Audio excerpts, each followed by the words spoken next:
Bonjour, on se retrouve aujourd'hui donc pour une petite vidéo d'aide sur ces deux exercices de bac que je vous ai proposé cette semaine. On commence donc avec une petite vidéo d'aide sur l'exercice 1. Donc cet exercice 1, c'est un exercice de probabilité plutôt classique. Première question, on vous dit dessine un arbre de probabilité pondéré.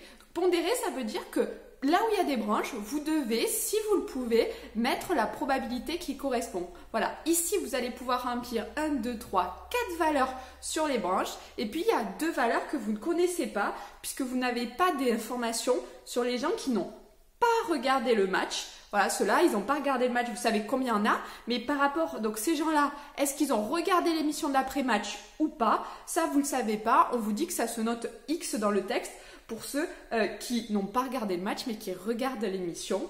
Donc voilà, mais à part cette partie-là, tout votre arbre de probabilité doit être rempli. Allez, je vous laisse mettre pause. Petit 2, la probabilité de M inter E. Donc là, c'est facile. Vous repérez le chemin qui passe d'abord par M, puis ensuite par E. Et il vous suffit de multiplier les probabilités qui sont sur les branches. En effet, la probabilité d'un chemin, c'est le produit des probabilités des branches. Allez, pause. Petit b, vérifiez que P de E égale quelque chose dont on vous donne. Donc la probabilité de E, regardez votre arbre et regardez où est-ce que vous avez la lettre E, c'est-à-dire les gens qui ont regardé l'émission.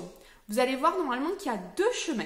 Donc la probabilité de E, c'est la probabilité d'un des chemins, que vous avez déjà calculé la question juste au-dessus, plus la probabilité du second chemin dans lequel intervient X. Voilà. Pour calculer la probabilité du chemin où il y a X, il suffit de multiplier la première valeur par X. Et vous allez tomber donc sur cette équation qui vous est proposée. On continue. Alors, en déduire la valeur de X. Donc vous avez votre équation et vous savez aussi que la probabilité de E, c'est-à-dire la probabilité que quelqu'un ait regardé l'émission, elle est de 16,2%. 16,2%, ça veut dire 0,162.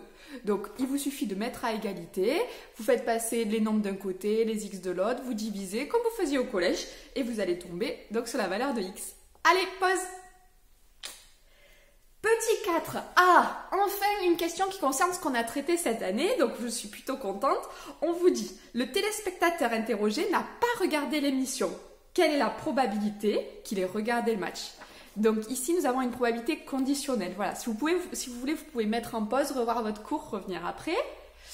Alors, pour ceux qui sont encore là, ici, en fait, on vous demande la probabilité, sachant qu'il n'a pas regardé l'émission. Donc, la probabilité de sachant E bar, sachant, on le met dessous, on se rappelle, qu'il ait regardé le match, de M.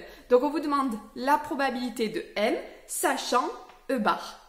Et ça, d'après votre formule de cours, c'est la probabilité de M inter E bar divisé par la probabilité de E bar. Et toutes ces informations, vous les avez déjà dans le texte. Pour connaître la probabilité de E bar, il suffit de faire 1 moins la probabilité de E. Voilà, bon on va se retrouver pour la vidéo de correction de cet exercice et pour la suite, donc pour l'exercice 2. Bon courage à vous!